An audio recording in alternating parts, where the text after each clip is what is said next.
What if I told you there is a soup that was basically invented to fix your bad decisions?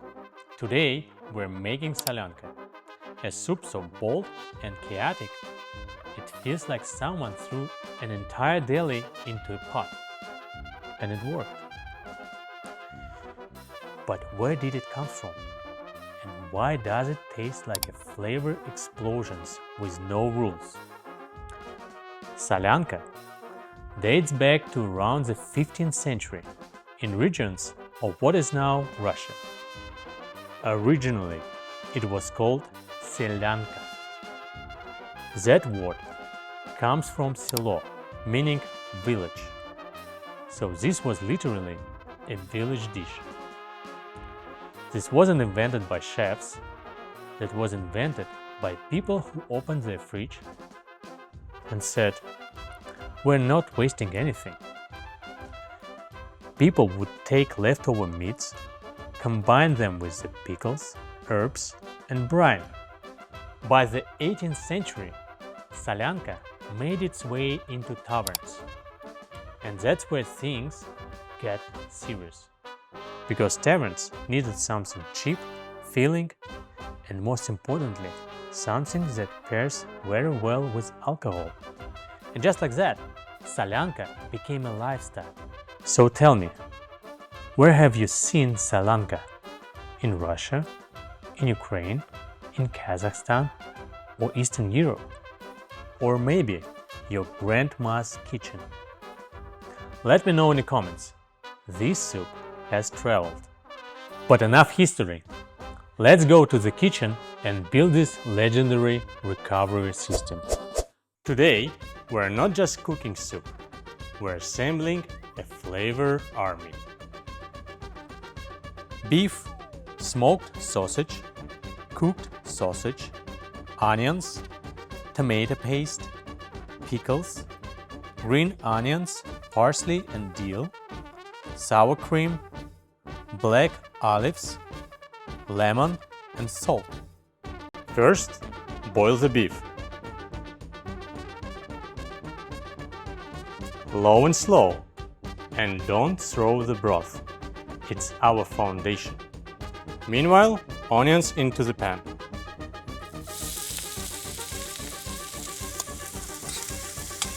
Add tomato paste.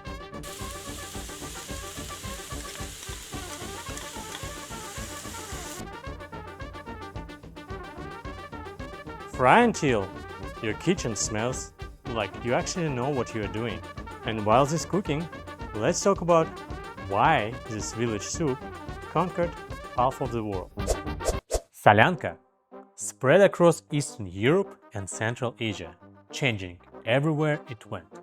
You'll find meat Selianka, fish Selianka, mushroom Selianka. Why so many versions? Because this dish follows one rule: use what you have. By the 19th century, it became a staple in taverns and roadside inns, feeding travelers, workers, and people recovering from long night.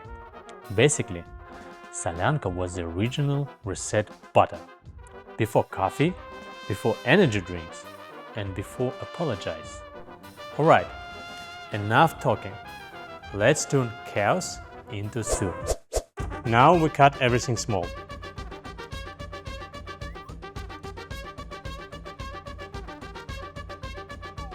Diced beef,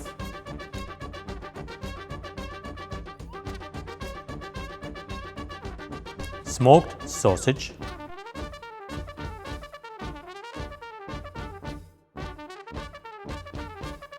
cooked sausage, pickles, herbs. Everything goes into the beef stock.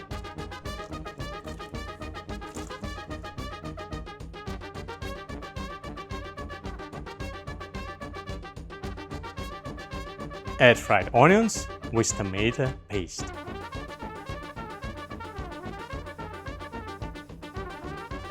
Mix it and let it simmer.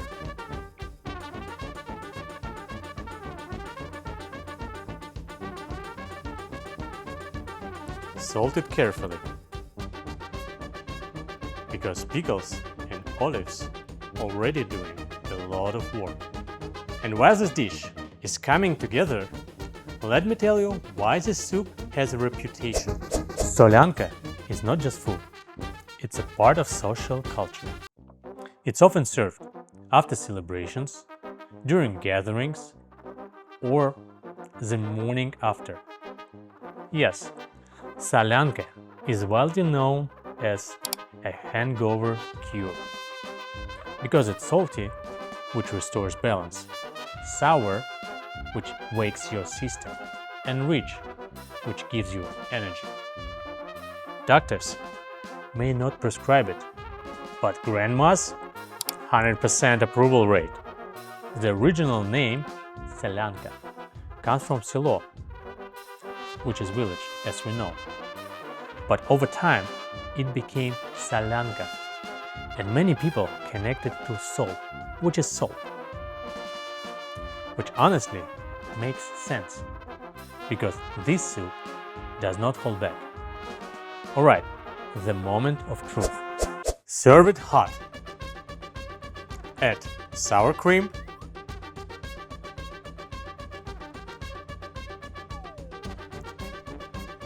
a slice of lemon, fresh herbs on top.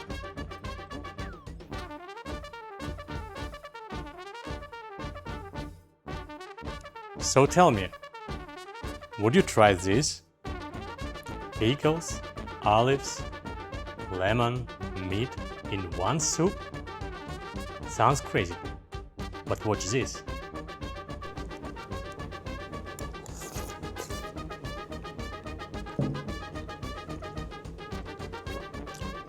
Wow, this is intense. Sour, smoky, and salty. It hits you from every direction. It's not just soup, it's an experience. But we are not done yet. Let's test drive it.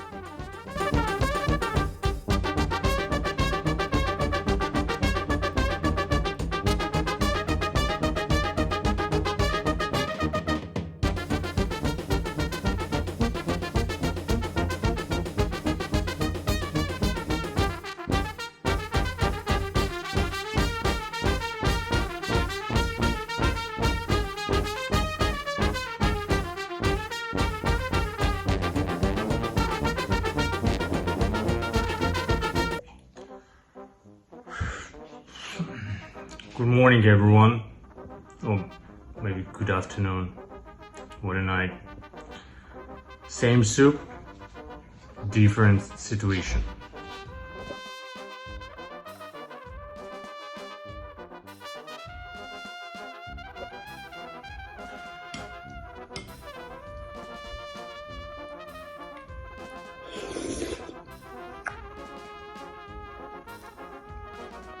Wow. It works.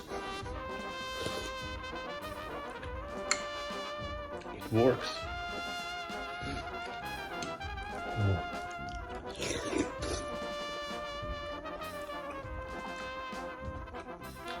Now I understand why this soup survived 500 years.